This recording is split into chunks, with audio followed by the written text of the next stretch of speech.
Alphonse Gabriel Capone was born on January 17, 1899, in Brooklyn, New York, to Italian immigrant parents. Growing up in the rough neighborhoods of Brooklyn, Capone quickly became involved in petty crime and gang activities. As a teenager, he was mentored by Johnny Torrio, a prominent figure in the New York underworld, who introduced him to the world of organized crime.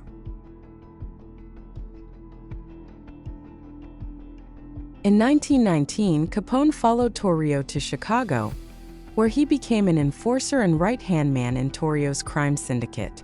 The onset of Prohibition in 1920, which banned the production, sale, and transportation of alcohol, created a lucrative opportunity for organized crime.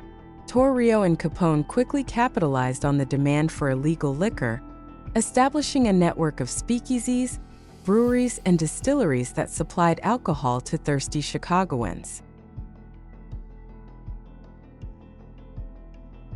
In 1925, after surviving an assassination attempt, Johnny Torrio retired, leaving the criminal empire to his protégé, Al Capone. Under Capone's leadership, the organization expanded its operations, gaining control over most of Chicago's illegal alcohol trade. Capone's empire also extended into other criminal activities, including gambling, prostitution, and racketeering. Capone's rise to power was marked by his willingness to use violence to eliminate rivals and consolidate his control. The Chicago Outfit, as his organization came to be known, was responsible for numerous murders, including the infamous St. Valentine's Day Massacre in 1929, where 7 members of a rival gang were brutally gunned down in a garage.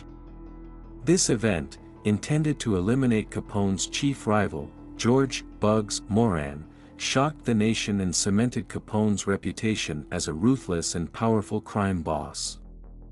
Despite his criminal activities, Capone cultivated a public image as a generous benefactor, often donating to charities and helping the poor during the Great Depression.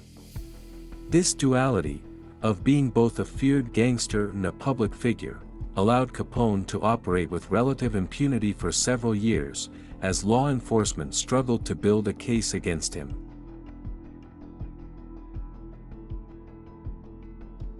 Capone's criminal enterprise was a well-oiled machine, generating millions of dollars in revenue each year. He employed a network of loyal henchmen and corrupt officials to protect his interests and maintain his dominance over Chicago's underworld.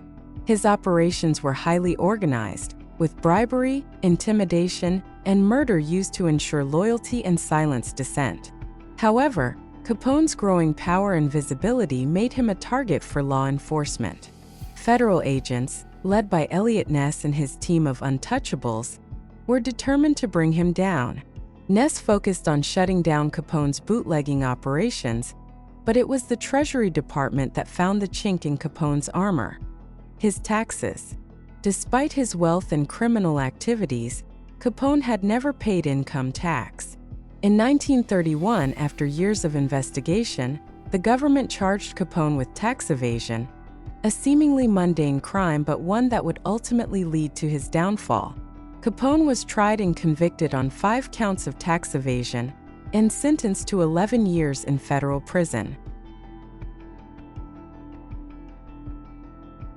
Al Capone's conviction marked the beginning of the end for his criminal empire. He was sent to the U.S. Penitentiary in Atlanta before being transferred to the infamous Alcatraz prison in San Francisco Bay, where his influence and power were greatly diminished. Capone's health, already deteriorating due to syphilis, worsened during his time in prison, and he was eventually released in 1939 after serving 7 years.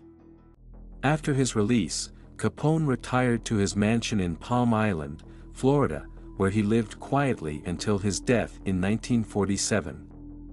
By the time of his death, his criminal empire had crumbled, and his influence in the underworld was gone. The legacy of Al Capone is a complex one. He is remembered as one of the most notorious criminals in American history, a symbol of the lawlessness and excesses of the Prohibition era. His downfall also demonstrated the power of the federal government to bring even the most powerful criminals to justice. The case against Capone set a precedent for using financial crimes as a means to prosecute organized crime figures, a tactic that has been employed successfully in the decades since.